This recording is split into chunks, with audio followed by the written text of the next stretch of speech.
Sejam muito bem-vindos. Abrimos aqui espaço para o comentário com assinatura, o espaço semanal de Bruno de Carvalho, antigo presidente do Sporting, na Rádio Estádio, que pode sempre ouvir na Grande Lisboa em 96.2 ou no Grande Porto em 89.0, mas para todo o mundo através do nosso site www.radioestadio.pt. É também um comentário que, entretanto, a Rádio Estádio disponibiliza não só em podcast, mas também através da nossa página do YouTube. Portanto, todas as formas para que possa acompanhar aqui o comentário com assinatura também de Bruno Carvalho, a quem dou desde já as boas-vindas para mais este comentário na Rádio Estádio.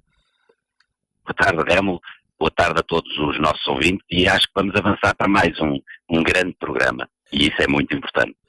Muito bem, Bruno, mais uma vez bem-vindo. Repito então as boas-vindas ao nosso comentador nesta sexta-feira e vamos sem demoras para o primeiro tema, até por questões de tempo útil, porque realmente há aqui muito para falar nos temas que o Bruno Carvalho hoje decidiu abordar. Vamos começar, Bruno, por Jorge Jesus, com quem trabalhou no Sporting Clube Portugal, que está em grande no Brasil com o seu Flamengo e que, por causa disso mesmo, o Bruno tem algumas considerações para fazer. Pronto, em primeiro lugar, só dirigir-me àqueles que nos estão a ouvir e dizer que fizemos aqui uma alteração de temas.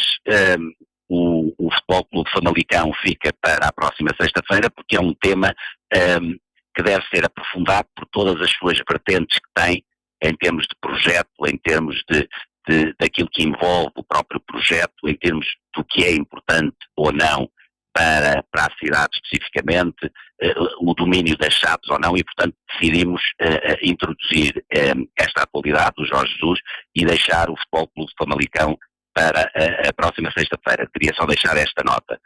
Sobre Jorge Jesus, é muito importante aquilo que eu chamo o efeito Jorge Jesus, e o efeito Jorge Jesus nas equipas que ele treina é um efeito completamente avassalador. Jorge Jesus é muitas vezes caracterizado como um disciplinador. Eu diria que ele é muito mais um motivador.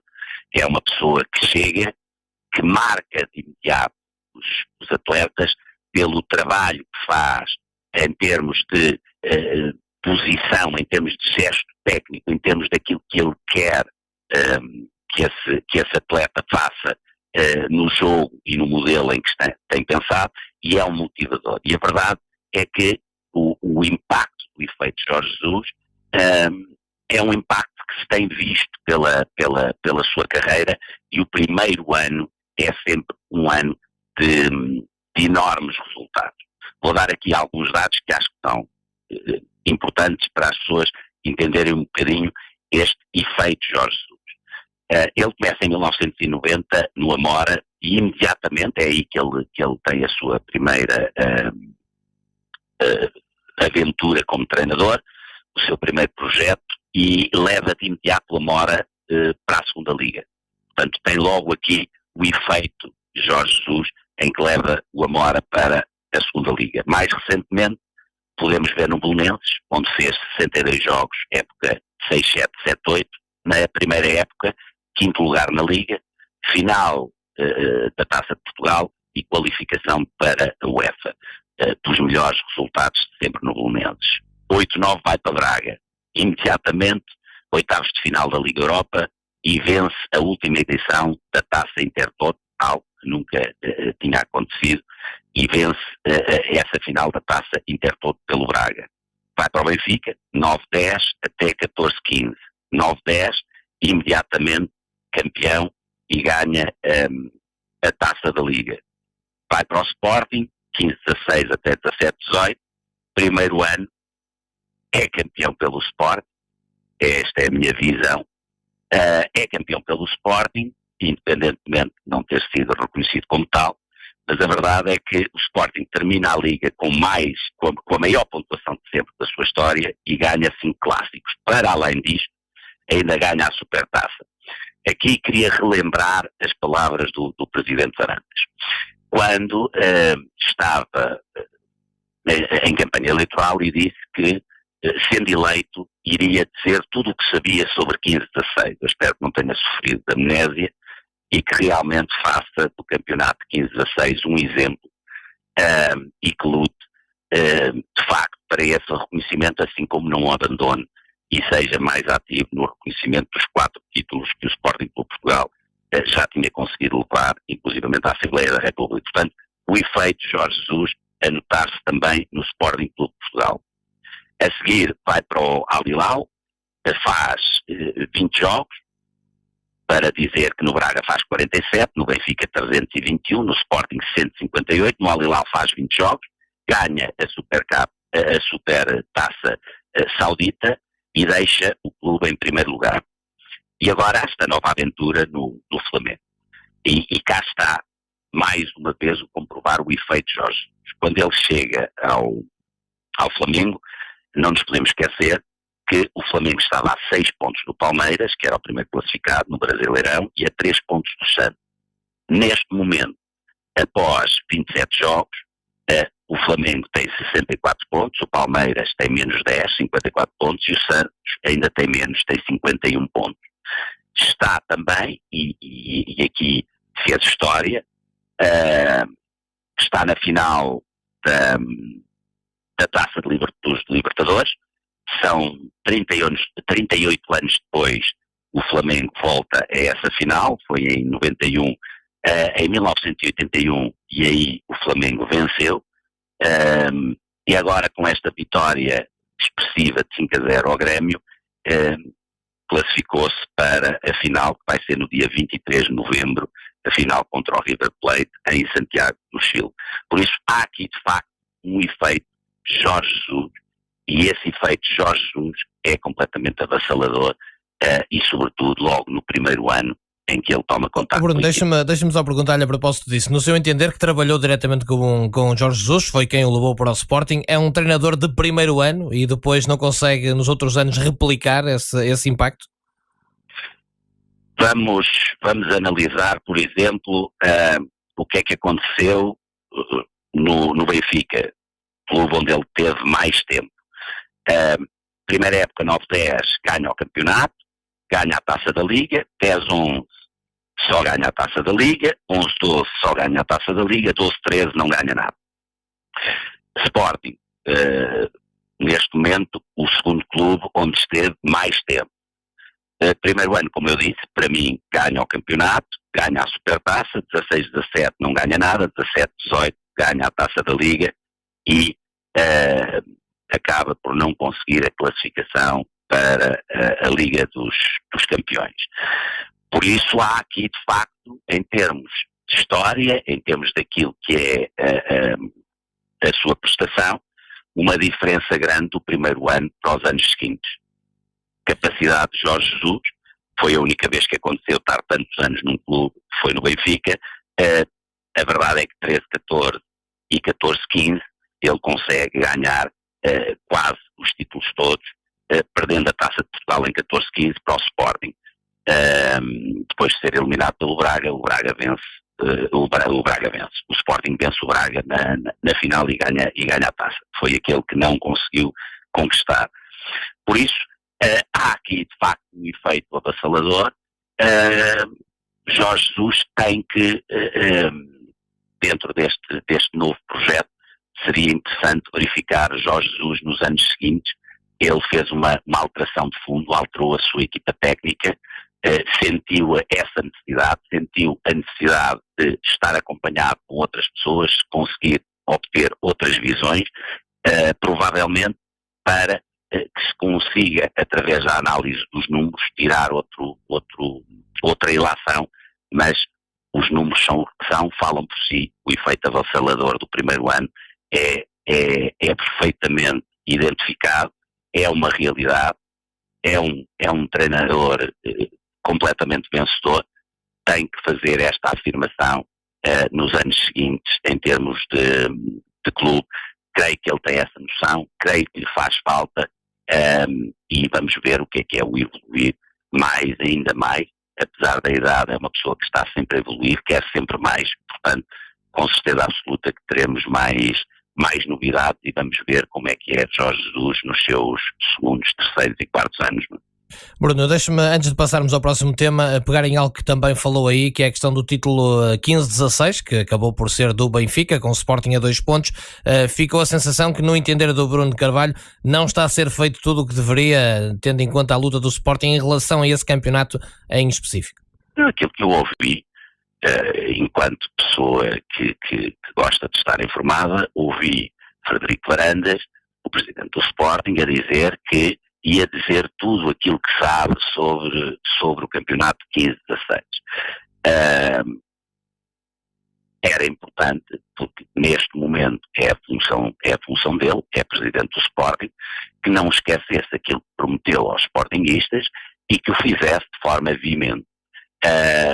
Porque é assim, é uma das características do Sporting, é a luta pela verdade desportiva, é a luta por aquilo que tem direito, e eu penso que tem andado um bocadinho esquecido desta promessa, e serve aqui, na medida do possível, este alerta. Era importante que começasse a cumprir aquilo que foram as suas promessas. Isto foi uma das promessas mais importantes, porque os sportinguistas gostam de ver reconhecido aquilo que é o trabalho do seu clube e aquilo que são os títulos do seu clube.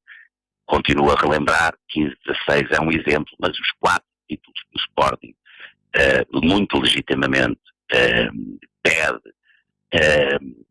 cujo assunto já estava na Assembleia da República, também não deve ser esquecido, porque já percebemos que se não for o Sporting, as pessoas facilmente esquecem. Que não seja o presidente do Sporting a esquecer, porque se já conseguimos levar o assunto à Assembleia da República, que não seja esquecido, e que lutemos pela nossa história, que lutemos por aquilo que é a verdade e a reposição da verdade. Bruno, não restam dúvidas, só numa penada, em 2015-2016, no seu entender, o campeão devia ter sido o Sporting? Ou foi o Sporting? É o tal efeito Jorge Jesus. De facto, ele consegue resultados magníficos e consegue essa proeza que não é reconhecida, como disse, e bem, aquilo que está para a história é que foi o Benfica que conquistou o título. Acho que Frederico Varandas devia cumprir aquilo que prometeu aos sportinguistas. Muito bem, Bruno, vamos avançar. Algo que nós aqui na Rádio Estádio recebemos de muitos e-mails, e nomeadamente do Bruno, através do seu e-mail que disponibiliza a todos, brunodecarvalho@radioestadio.pt, foi muitos pedidos para que comentasse a atual situação da quebra do protocolo do Sporting, através da direção do clube e também da administração da SAD, com os seus grupos organizados de adeptos, e portanto pedi-lhe um comentário a isso, sabendo também que quer aqui também avançar com uma cronologia de alguns factos. Sim, eu acho que é importante nós olharmos para estes assuntos e tentarmos ao máximo perceber as coisas, não comentar apenas por comentar, tentar perceber as coisas. E quando houve esta quebra, a primeira coisa que se fala logo é a invasão a Alcochete. Logo, não há comentador, não há absolutamente ninguém que não vá logo à temática invasão de Alcochete. Eu acho que é importante, até porque é um trabalho relativamente fácil de fazer, é uma pesquisa. E eu acho, quando me convidaram para ser comentador na Rádio Estádio, eu acho que devo respeito e devo fazer um trabalho com dignidade daquilo que é a expectativa da própria Rádio Estádio. E, portanto, aconselho as pessoas a, quando fazem os seus programas, seja em que estação for, seja em que televisão for, seja em que jornal for ou revista, façam um bocado a sua pesquisa. Enquadrar aqui um bocadinho o que é que aconteceu a nível de protocolo desde esse dia da invasão de Alcochete. A 21 de maio de 2018 foi tornado público pelo Sporting Clube de Portugal um comunicado onde se anunciou a suspensão imediata dos benefícios protocolados com o Goa Juventude Leonina e o pedido de uma audiência para falar sobre a violência do desporto com o Primeiro-Ministro António Costa, que foi confirmado pelo mesmo na altura. As pessoas podem descobrir notícias da altura onde tem essa confirmação. O que é que significa que, quando, naquele momento, havia dúvidas devido a todas as notícias que estavam a sair, aquilo que foi decidido foi haver uma suspensão, não é uma rescisão, uma suspensão dos benefícios protocolados para se poder fazer as respectivas averiguações e depois a tomada de respectivas decisões sobre aquilo que a averiguação desse. Relembro as pessoas, porque entretanto passou tempo, houve uma investigação, apesar das minhas críticas à mesma, já o falei nisso, houve uma investigação ao caso Alcochete, e a verdade é que, ao que parece, apenas 14 dos, eu penso que não estou enganado no número, dos 44 arguidos pertenciam à Juventude Leonina. Portanto, levanta-se aqui logo alguma dúvida sobre isto. Mas a verdade é que foi tomada uma posição. Foi tomada uma posição de força e uma posição perante aquilo que eram os acontecimentos do momento. Estamos a falar de 21 de maio de 2018. Cronologicamente, o que é que aconteceu a seguir? A dia 25 de julho de 2018, todos puderam assistir em algo que foi público, com Sousa Sinta, Torres Pereira, representantes dos 4 GOAs, numa conferência no auditório Artur Agostinho. O que é que dizem os órgãos de comunicação social nessa altura? Sousa Sinta e Torres Pereira saem em defesa das claques do Sport. Neste momento, o que aconteceu é que, por decisão de Sousa Sinta e Torres Pereira, voltou tudo à normalidade. Portanto, houve uma decisão das pessoas que estavam lá na Comissão de Gestão de colocar tudo dentro da normalidade. Certo, foi uma opção destas pessoas que decidiram assim por bem. O que é que aconteceu? Seguida, 20 de outubro de 2019, temos a notícia que o Sporting faz uma rescisão com efeitos imediatos dos protocolos celebrados. Portanto, cronologicamente, as pessoas tendem a fazer um grande esforço para se esquecer, isto é, há pessoas que, pura e simplesmente, não pesquisam. Há outras que são ignorantes e gostam de o ser. Há outras que o fazem propositadamente. Portanto, são desonestas intelectualmente. Mas tudo isto podia ser pesquisado e verificado que houve atuações, e as atuações são estas. Houve uma suspensão para a averiguação, a seguir não deu para fazer averiguação nenhuma, porque toda a gente sabe o que é que aconteceu no Sporting Clube de Portugal. Houve a normalização de tudo por parte da Comissão de Gestão e depois agora esta rescisão por parte da direção, onde já houve inclusivamente um colega meu de profissão que chamou doutor Coragem ao Varandas por ter tomado esta decisão. Acho que é um belíssimo epíteto, podia ser um nome bonito para um filme, mas realmente nós não vivemos um filme, vivemos realidade. Eu acho que as pessoas deviam se concentrar um bocadinho com a realidade, em vez de fazer estes comentários folclóricos que não têm absolutamente interesse nenhum. Portanto, cronologicamente, esta foi a situação e foi o que sucedeu a nível de protocolos com os GOAs do Sporting Clube de Portugal. Pois há aqui a questão do enquadramento legal também, não é, Bruno? Que é preciso... Certo. Nós temos tudo isto para se perceber o que é que se está a passar. Tem um enquadramento pessoal, pessoas, e tem um enquadramento jurídico. Eu se calhar começava um bocadinho pelo enquadramento das pessoas e terminaria pelo enquadramento jurídico. Também eu acho que é muito interessante para as pessoas perceberem o porquê dos protocolos e qual é o enquadramento dos protocolos. Eu, se não me levar a mal, gostava de fazer primeiro este enquadramento de pessoas e percebermos isto. A SAP Sporting tem Frederico Varandas, o vogal João Sampaio e o vogal Miguel Cal. Então, vamos verificar quais são as posições destas 3 pessoas que compõem a SAD do Sporting Clube de Portugal, em termos executivos. Qual é a posição pessoal de cada uma destas pessoas? Bem, Frederico Varandas, o presidente, foi claríssimo. Considera que nos Goas não existe amor, existe um negócio. Não são minhas palavras, são palavras do presidente Frederico Varandas. Depois vamos a Miguel Cal, vogal da SAD, que em junho de 2018, há muito pouco tempo, fez um relatório e nesse relatório ele dizia coisas como: era preciso refundar a juventude feminina e repensar toda a política das claques. Mas foi mais longe. Disse que era contra o existir espaços dos Goas no estádio e também disse que os lugares que estavam atribuídos à juventude leonina deviam ser retirados e dados a escolas e jovens com menos de 18 anos de bairros carenciados. Isto é a posição de um dos membros do Conselho de Administração, de um dos membros executivos do Conselho de Administração da SAD.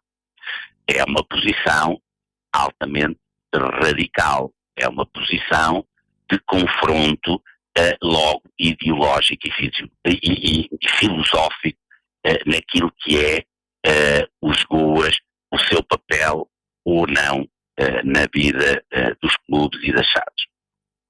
Depois temos, por último, João Sampaio. Portanto, já vimos o papel do presidente, o vogal Miguel Cal. João Sampaio.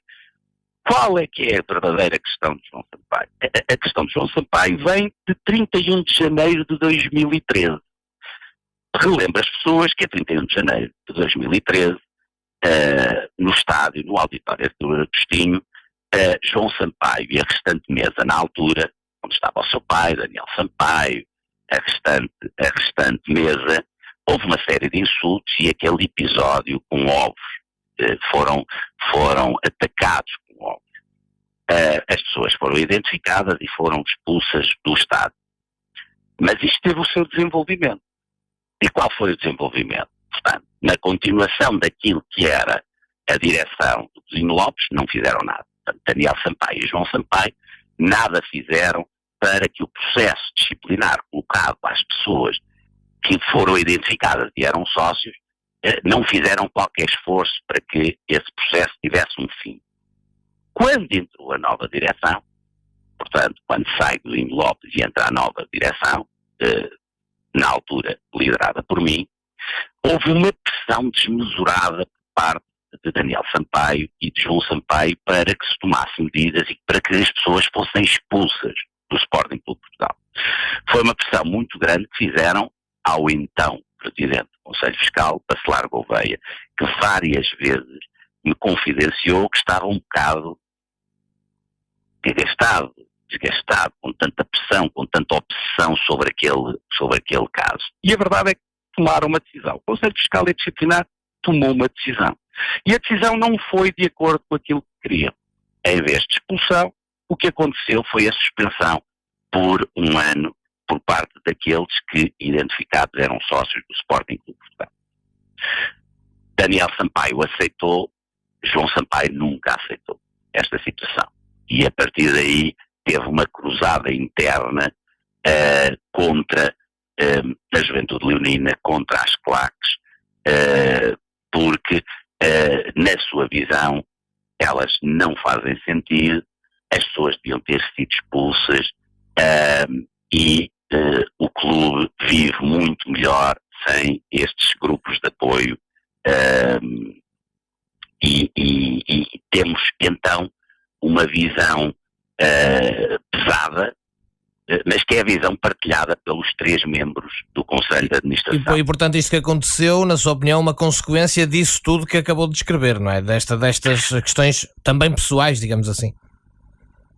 Não há dúvida nenhuma, quer dizer, isto não há santos de um lado e diabos do outro. Todos os lados têm as suas partes de razões e as suas partes de absolutamente não razão nenhuma, mas o Sporting é pródigo nisto. É pródigo em faltas de memória, e por isso falei na cronologia, e é pródigo neste tipo de afirmações, sustentações e guerras pessoais que depois podem descambar em situações que depois os comentadores, como não se querem informar, como não lhes interessa informar, preferem entrar em chavões em vez de entrar na análise. Mas, infelizmente, isto não para. Porquê? Não é pura e simplesmente nos membros executivos do Conselho de Administração da SAD que isto para. Porque temos que olhar para outro conjunto de pessoas. E noutro conjunto de pessoas temos, por exemplo, a Miguel Afonso, que é neste momento vogal da direção do Sporting Clube de Portugal das modalidades, ficou agora famoso por diz que o seu carro foi apedrejado. Pedro Marques, que é um elemento da Juventude Leonina, é conhecido como Tantum, e que neste momento, é o que me dizem, para surpresa de várias pessoas, passou a ser o atual sticker do pavilhão João Rocha. Estou a dizer as informações que me chegam. E depois, outro elemento da Juventude Leonina, que é Pedro Luciano Silveira, mais conhecido por Barbini. Também um membro da Juventude Leonina, da ala, conhecido por ser da ala dos casuais, a tal ala que a procuradora Cândida Vilar, porque isto tudo toca-se no Sporting, que a procuradora Cândida Vilar aos gritos falava no tribunal, a tal ala do Sporting dos casuais, e não nos podemos esquecer que Pedro Luciano Silveira, conhecido como Barbini, foi candidato no Conselho Diretivo Frederico Barandas para o pelouro dos sócios. Depois, toda a gente se lembra, na altura, que saiu uma gravação onde ele disse várias coisas, como por exemplo que Barandas, no dia em que ele me descartar, é o dia em que ele cai. E mais, se um de vocês me dissesse aquilo que eu já vos disse a vocês, que é, não vou dizer esta palavra, o que é que ainda não perceberam? Que eu tenho voto na matéria, que ninguém me vai descartar e que quando a gente lá chegar acima vou ser um gajo do Conselho Diretivo, braço direito do Barandas. O que é que ainda não perceberam? É preciso fazer-vos não vou repetir, de um desenho. O que é que vocês não entendem?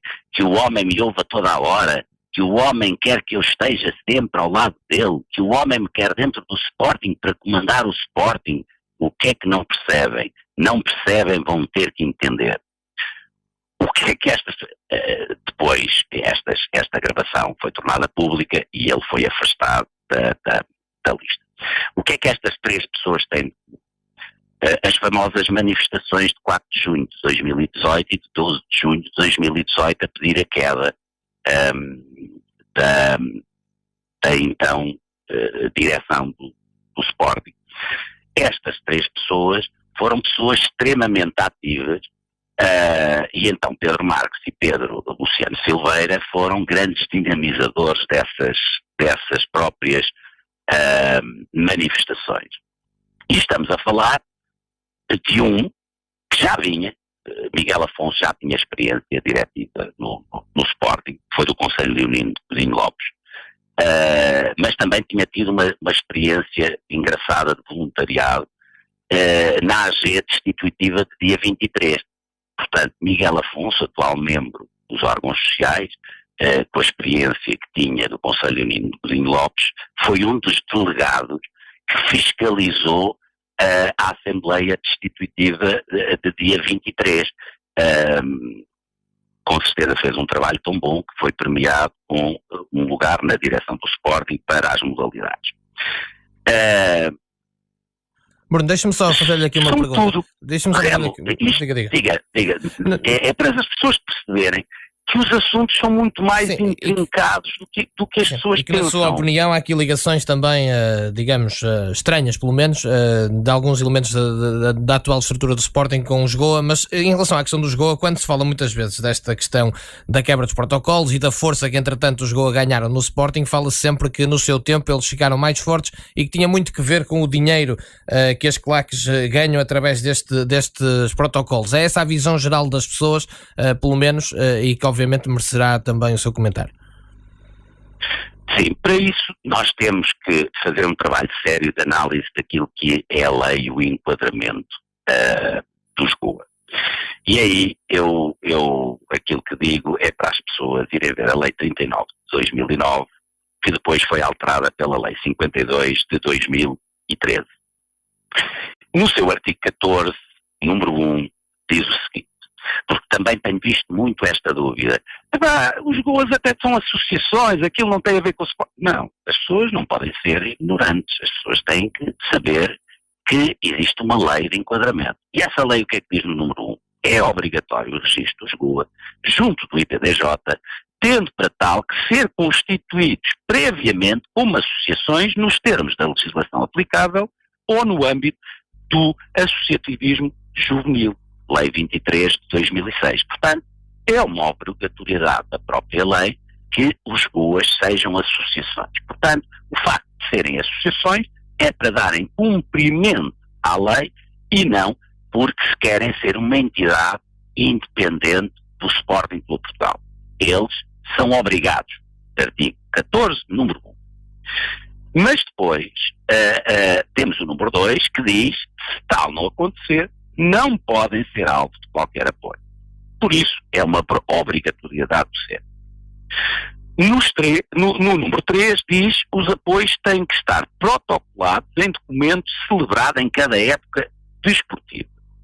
E depois temos o número 4, que diz que o protocolo identifica os elementos que integram o respectivo grupo organizado. O que é que esta lei, que é uma lei que tem a ver com a violência no desporto, o retirar fenómenos de xenofobia, é a lei que quer fazer um enquadramento e que tem um objetivo. E a questão dos protocolos tem um objetivo. Primeiro objetivo é logo um objetivo de facilitar o trabalho das forças de segurança. Logo, quer dos spotters, quer da polícia. Porquê? Porque ao existir este protocolo, os grupos organizados de adeptos têm que identificar um a um os elementos que o integram. E a partir daí sabem perfeitamente que cada membro do GOA está perfeitamente identificado pela polícia. E isto é um dos grandes objetivos desta lei, é conseguirem ter informação, dados, para conseguir fazer melhor o controle daquilo que são os grupos organizados. E isto é um dos grandes objetivos da lei, é o número 4. Que está en passant, mas é um dos grandes objetivos da lei. É identificar as pessoas. Não havendo protocolo, não há identificação das pessoas. Ponto. E as forças de segurança aquilo que querem é que exista um protocolo que é para, a seguir, terem o benefício de terem a identificação das pessoas. Mas o protocolo não é importante só por isso, porque toda a gente, porque é mais fácil, fala do dinheiro que as claques recebem. Bem, em primeiro lugar, as claques, os GOA, nunca receberam um tostão enquanto estive no Sporting Clube Portugal. Porquê? Porque o histórico entre o débito e o haver foi sempre negativo para os GOA. Mas havia também, e não podemos ser hipócritas, benefícios grandes que o clube retirava com a existência do protocolo. Havia e há. Porque, se por um lado há um apoio àquela associação com a oferta de bilhetes que foram extremamente reduzidos na altura dos meus mandatos, foram extremamente reduzidos, a verdade é que também há uma coisa absolutamente importante para o Sporting Clube Portugal, que foi a obrigatoriedade dos seus membros passarem a ser sócios do Sporting Clube Portugal. Isto é uma receita que se veio a revelar importante para o Sporting Clube Portugal, porque a verdade é que estamos a falar de GOAs que têm milhares de membros, e esses milhares de membros aos poucos estavam todos a transformar-se, muitos já eram, e há muitos anos, mas estavam-se todos a transformar em sócios do Sporting. Uma obrigatoriedade veio por intermédio do protocolo e que foi introduzida pela minha direção, Mas houve um segundo que também se revela importantíssimo e financeiramente muito importante para o clube e muito penalizadora dos próprios Goa, que foi o facto de eles, também foi introduzido pela nossa direção, o facto dos Goa terem que pagar as multas, quer em casa, quer fora, por mau comportamento do público. Se calhar as pessoas não têm noção do que é que isto reflete, mas isto pode refletir facilmente 100 mil a 200 mil euros ano. E não há um número fixo, porque as multas têm valores diferenciados, consoante é uma multa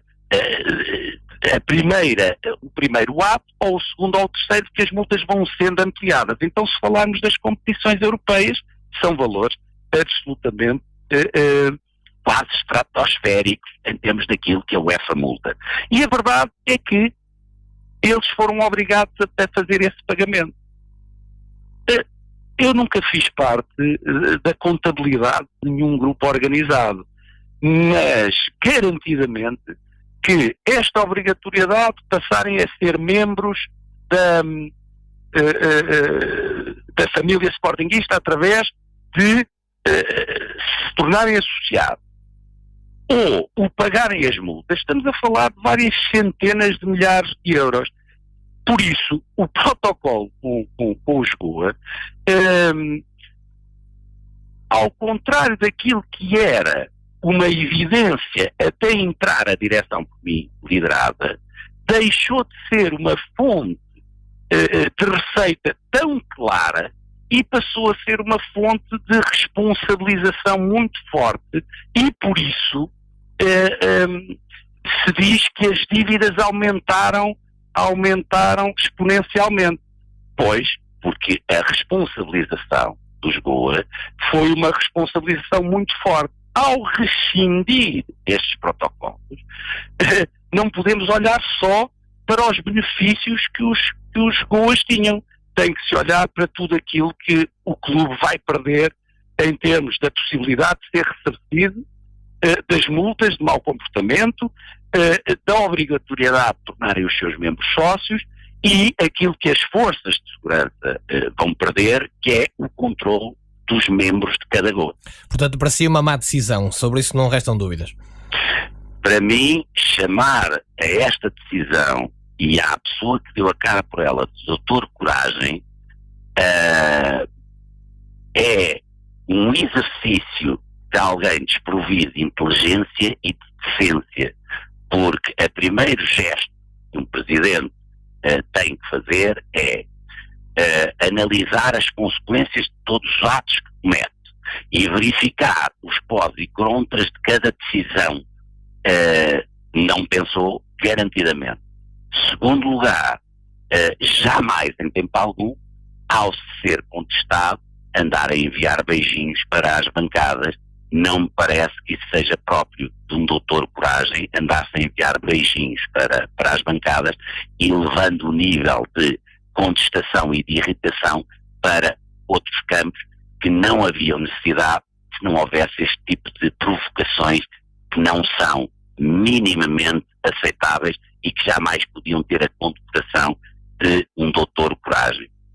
Bruno, não quero perder mais tempo, digamos assim, ganhar tempo a falar deste assunto, tendo em conta o que nos espera no próximo ponto, mas quero aqui ressalvar, já o disse esta semana na Rádio Estádio e nas notícias, que ainda hoje, à data em que estamos aqui a falar, no site oficial do Sporting Clube Portugal, na parte 12º jogador, iniciativas, grupos organizados de adeptos, o texto que lá está é que foi na era de Bruno Carvalho que os grupos organizados, depois de várias tentativas falhadas no passado, chegaram a acordo com o Sporting Clube Portugal para a união de todos os grupos na Superior Sul para fazer a tal Curva Sul, etc. Portanto, isto mantém-se ali, mantém-se a dizer que foi na sua era que isto se resolveu depois de várias tentativas falhadas de acordo e apesar desta quebra de protocolo, este espaço do site ainda não foi alterado, certamente por falta de tempo. Bruno Carvalho, vamos...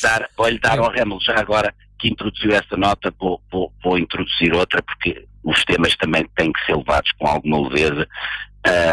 Como sabem, e eu disse isto nos programas anteriores, as minhas raízes são africanas, nunca tive dupla nacionalidade, mas tenho muito orgulho das minhas raízes africanas, e nós em África aprendemos claramente que devemos respeitar os mais velhos. Queria só aqui deixar uma nota, que Frederico Varandas tem 40 anos, nasceu em 1979. A Juventude Leonina tem 43 anos e nasceu em 1976. Se calhar Frederico Varandas devia parar um bocadinho e, em vez de olhar apenas para grupos como os grupos Tromp, os cinquentenários, se calhar também devia pensar que, apesar de não ter raízes africanas, devia de facto respeitar os mais velhos e não querer, através de tudo isto que eu disse, de todas estas combinações pessoais e depois históricas, atacar desnecessariamente grupos que inclusivamente já defendem o Sporting há mais tempo do que o Varandas existe para o mundo. Muito bem, Bruno, vamos avançar. Relembro que pode sempre acompanhar o comentário de Bruno Carvalho em 96.2 na Grande Lisboa, 89.0 no Grande Porto e depois em podcast no site da Rádio Estádio, www.radioestadio.pt, ou na nossa página do YouTube, basta procurar por Rádio Estádio. Vamos avançar. O Bruno durante a semana tinha e teve a oportunidade de avançar com os temas que ia explorar hoje no comentário. Já avisou, e para quem nos ouviu mais tarde, que o projeto Futebol Clube Famalicão vai ser abordado no próximo comentário, mas tinha colocado também os bastidores de possíveis eleições no Sporting Clube Portugal, manobras e putativos candidatos. Bem, começamos logo por explicar esta situação dos putativos candidatos. Porque muita gente lá vai dizer, lá está Bruno Carvalho a fazer uma graçola como fez com Belfodil. Não, putativo candidato quer dizer, no mundo da suposição, e infelizmente o Sporting vive muito este mundo do faz de conta, do mundo da suposição, mas como aquilo que nós fazemos é olhar para a atualidade e perceber aquilo que são as realidades do momento, decidi fazer esta introdução com este nome, putativo candidato, porque não passa disso, de um faz de conta neste momento. Mas a verdade é que é um assunto com, outra vez, muito entroncado. O Sporting neste momento tem uma equipa de futebol de putativos candidatos. Portanto, às vezes as pessoas queixam-se do atual plantel, os candidatos demonstram toda a sua mais-valia, formando um plantel com 11 putativos candidatos. E o que é que está a acontecer neste momento? Neste momento no Sporting está a acontecer e é generalizado. As pessoas tendem a querer compartimentar isto com expressões como brunistas, varandistas, as claques, os boas, mas isto é generalizado. E eu sei daquilo que estou a falar porque eu ouço muita gente que quer desabafar sobre o Sporting. E estamos a falar de muita gente que não faz parte de claques, umas que gostam, outras que não gostam.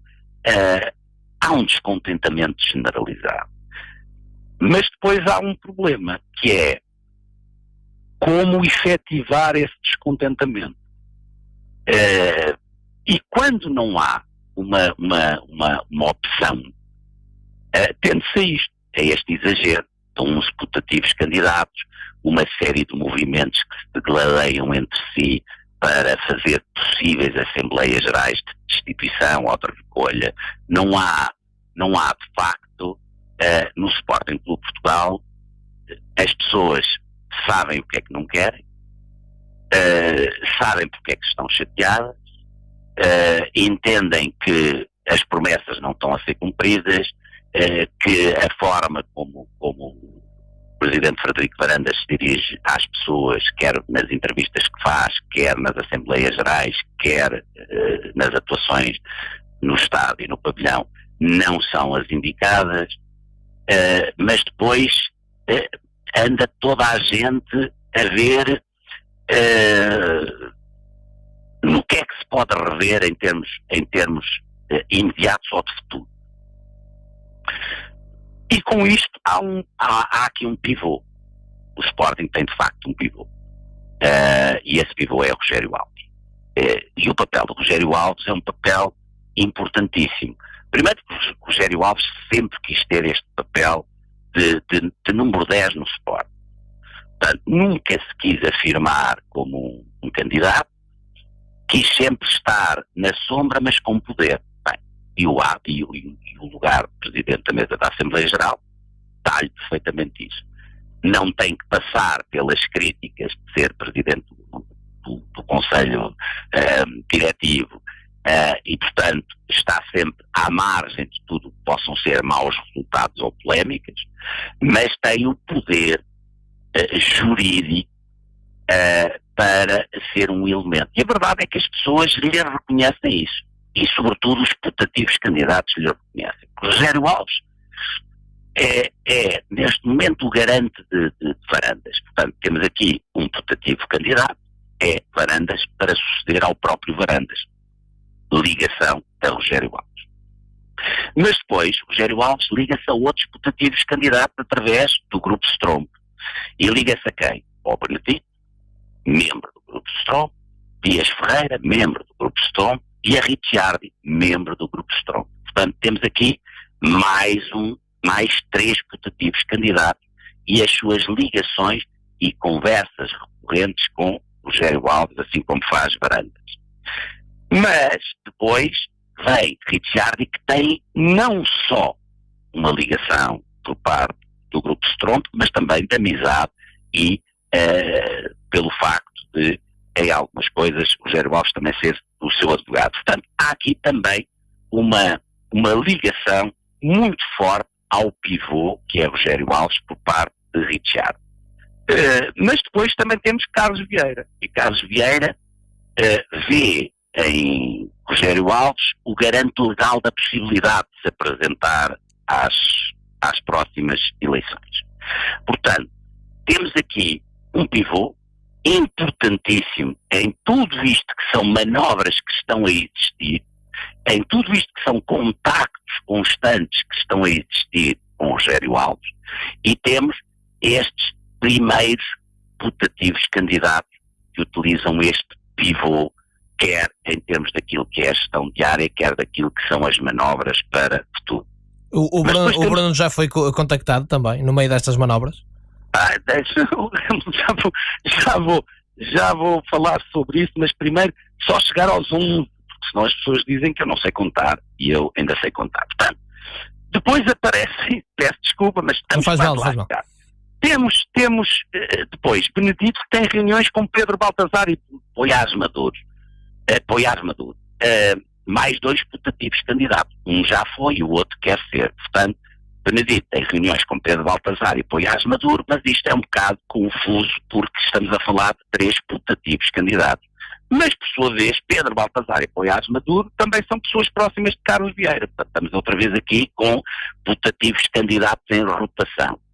Mas, por sua vez, a possível candidatura de Carlos Vieira também fala com Inácio e Hélder Amaral. Portanto, já temos aqui Varandas, Benedito, Dias Ferreira, Ricciardi, Carlos Vieira, Pedro Baltazar, Poiares Maduro, Inácio e Hélder Amaral. Mas não fica por aqui. Depois temos Luís Filipe Menezes. Luís Filipe Menezes que tinha em círculos privados demonstrado a sua vontade de poder ser candidato ao Sport. Creio eu, pela intervenção que foi feita de resgates e elogios a Ricciardi, que não demonstra grande vontade, no caso de Ricciardi, avançar, e parece que Ricciardi já demonstrou através de alguns vídeos que têm sido bastante comentados essa vontade de ser candidato. Portanto, Luís Filipe Menezes é um putativo candidato, mas à espera de ver o que é que acontece com o Ricciardi. Por sua vez, Dias Ferreira está numa reflexão constante. Já fez várias tentativas de ser presidente, não esconde que é um dos seus grandes sonhos ser presidente do Sporting Clube Portugal.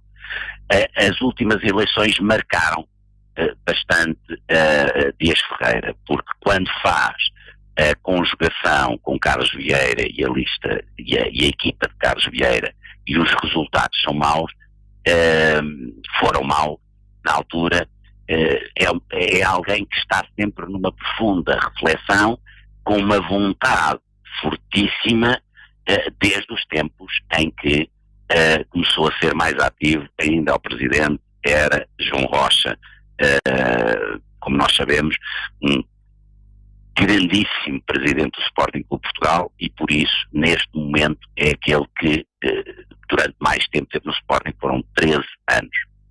Mas depois também existe outra figura, Tomás Frois.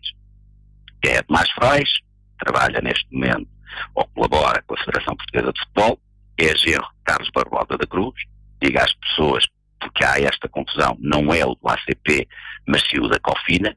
Portanto, Carlos Barbosa da Cruz é o da Cofina, e foi braço direito, Tomás Frois, de Pedro Baltazar nas eleições de 2001. Teve a sua oportunidade, ou pensou ter a sua oportunidade em 2017, mas numa reunião onde também estava presente Pedro Madeira Rodrigues, este antecipou-se, apresentou a sua candidatura, e nesta reunião estavam presentes várias pessoas. Tomás Frois não gostou, levantou-se, foi-se embora, porque queria ser ele o candidato e não gostou desta iniciativa de Pedro Madeira Rodrigues. Portanto, temos aqui Tomás Frois. Mas Tomás Frois, por respeito a ter sido braço direito de Pedro Baltazar, também está a aguardar e a ver o que é que Pedro Baltazar faz para realmente tomar uma decisão se avança, não avança ou em que condições. Pedro Madeira Rodrigues, outro putativo candidato, também está à espera, porque de repente, depois de umas eleições de 2017, onde ele chama Ricciardi de tudo, e que Ricciardi o coloca em tribunal, quase num gesto de milagre, passou a ser um dos seguidores mais fiéis de Ricciardi. Por isso, Pedro Madeira Rodrigues é sempre aquele projeto adiado que, neste momento, não só perante aquilo que é Tomás Frois, mas perante este novo ídolo que arranjou Ricciardi, tem que esperar para ver o que é que se vai avançar ou não vai avançar. As coisas não param por aqui. Portanto, temos a equipa de futebol, de putativos candidatos, mas não para por aqui. Porque nos bastidores também se fala de uma geringonça para o Sporting. Portanto, o Sporting quer pegar no exemplo que tivemos no governo e criar uma geringonça no Sporting. Facto que eu não consigo entender, não consigo perceber. Há muitas reuniões, contactos, conversas entre elementos de todas estas putativas listas. Essa é uma possibilidade que está em cima da mesa. Não consigo perceber como é que tanto ego, tanta visão diferente, tanto projeto diferente, tanto caminho a percorrer diferente, tanta proposta que supostamente seria diferente, se vão unir numa lista única.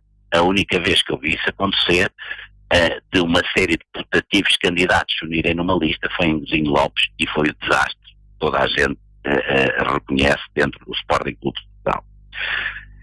E depois, sim, vimos parar a uma coisa que é, de facto, esclarecedora de muito do que se passa no Sporting, que é contactos que são feitos frequentemente a supostas pessoas que me são próximas, e contactos feitos por parte de várias destas putativas listas, putativos candidatos, dizendo que coisas como: uns dizem que me vão colocar na SAD se forem eleitos, por isso, para apoiarem-nos, porque vão me colocar na SAD. Outros chegando mesmo a dizer que já falaram comigo e que já está combinado eu ser colocado na SAD no caso de serem eleitos. Portanto, há aqui uma coisa que é a procura, ao estilo Indiana Jones, dos salteadores da Arca Perdida, há os procuradores dos 30%. Então, há estes dois mitos que têm sido criados nas pessoas que me vão colocar na SAD, ou que já conversaram comigo e que eu irei para a SAD. E já conversaram? Deixa-me aproveitar para lhe perguntar outra vez. Remo, a pergunta tem uma resposta completamente simples. Ponto número 1. Eu fui destituído do Sporting e foi-me retirada a minha capacidade de ser sócio do clube. Portanto, eu não sou sócio e fui destituído. É lógico que eu podia aqui alegar todas as irregularidades, todas as ilegalidades com que foram feitas estas duas assembleias, quer a da destituição, quer a da confirmação do meu afastamento de sócio. Mas a verdade dos factos é que perde valor e perde interesse essa discussão quando o próprio Rogério Alves vai à televisão e com toda a calma do mundo diz que sabe que não está a cumprir os estatutos, mas que não gosta dos estatutos e, portanto, não sente que os tem que cumprir. Quando isto é aceito pela sociedade, que uma grande instituição como o Sporting possa estar a ser gerida em conflito com os estatutos, só porque há alguém que assim o acha e que as pessoas dão o seu agramento, para mim, independentemente de todas as irregularidades e ilegalidades dessas duas Assembleias Gerais, para mim, elas estão feitas e os seus resultados estão reconhecidos pelas pessoas. Estão reconhecidos. Ponto. Independentemente de saberem ou não que houve irregularidades, os resultados estão reconhecidos pelas pessoas. A partir daqui, só quem não me conhece. Só quem não me conhece é que podia achar que eu alguma vez iria contornar a vontade dos sócios e ir parar à SAD em reboque de uma qualquer candidatura. É não me conhecerem completamente. É não perceberem a educação que me foi dada, os valores que eu comungo, as regras que tenho. É completamente descabido alguém poder transmitir a outra pessoa que ou já falou comigo para, se caso vença, eu ir para a SAD, ou que, caso vença, eu vá para a SAD. Não vou para lugar nenhum. A partir do momento em que os sportinguistas tomaram esta decisão, eu não irei subverter nunca aquilo que é reconhecido como a vontade, não quero dizer que tenha sido, mas reconhecido como a vontade dos sócios, e não vou usar estratagemas nenhum para voltar ao Sporting. Não, Bruno, deixa-me só fazer esta pergunta. Sem estratagemas, mas se partir dos sócios do Sporting, que é possível e a lei permite-o. Não pode partir dos sócios de absolutamente nada, Remo. Nós estamos a falar para que o Bruno volte a ser incluído como sócio do Sporting e recuperar os plenos direitos. Ouça, pergunto-lhe se esse cenário acontecesse. Remo, como se costuma dizer, se a minha avó fosse viva, não estava morta. Isso é uma verdade lá para ali. Eu não vou comentar cenários que neste momento não estão minimamente em cima da mesa. Neste momento eu não sou sócio e fui destituído. Ponto. Nunca vou subverter isto que foi por todos reconhecido, tendente, uns refilaram mais, uns refilaram menos, mas não interessa, ficou reconhecido para a história, para o mundo, para os portugueses. Eu não sou sócio, os sócios decidiram assim, 71%, eu deixei de ser presidente do Sporting, fui destituído. Portanto, eu jamais, em tempo algum, posso fazer uma análise ou aceitar aquilo que é o típico das pessoas que eu critico e que desprezo. Eu critico pessoas que não são genuínas, que usam estratagemas, que querem subverter aquilo que são as realidades. Se eu desprezo essas pessoas, se eu critico, jamais em tempo algum eu poderei fazer o mesmo. Bruno, temos que fechar, que estamos mesmo em cima do tempo. Muito importante dizer duas coisas, só para terminar este tema e para terminarmos o comentário desta semana. Ponto número 1, porque eu acho que é muito importante dizer isto. Eu, a partir do momento em que aconteceu, eu abracei um projeto importantíssimo na minha vida. E abracei um projeto com pessoas que me conhecem, que me entendem, que me amam, que me apoiam. Estou a falar da minha família, das minhas filhas. E essa é a missão mais importante que eu abracei até hoje. Estamos a falar de uma missão que nenhuma outra a supera, nem nunca vai superar. E é uma missão que eu abracei de alma e coração a partir do momento, já o fazia, ao contrário do que muita gente diz, já o fazia, mas que o faça agora a full time, e é uma missão que eu abraço com muito carinho, muito amor e que há respeito muito. Por último, sobre os putativos candidatos e sobre as manobras, a única coisa que eu peço, como ex-presidente do Sporting, é isto: não enganem as pessoas. Sejam autênticos e genuínos, revelem com sinceridade os seus projetos e as suas equipas nas alturas. Não escondam estas malhas que conjugam estas putativas candidaturas todas. Não escondam. Digam às pessoas para o que vão, ao que vão, quais as suas ligações, para onde querem ir, para onde não querem ir, e entendam isto, todos eles. A mentira será sempre devastadora. E é devastadora para quem é enganado, mas também é devastadora para quem engana. E é isto que eu peço às pessoas. Não enganem as pessoas, sejam sinceros e digam ao que vão e qual é a sua real visão para o Sporting Clube. Muito bem, Bruno, obrigado pelo seu comentário com a assinatura desta sexta-feira. Um abraço, bom fim de semana. Um fortíssimo abraço para todos. Obrigado. Foi o comentário com a assinatura de Bruno de Carvalho desta sexta-feira, 25 de outubro de 2019.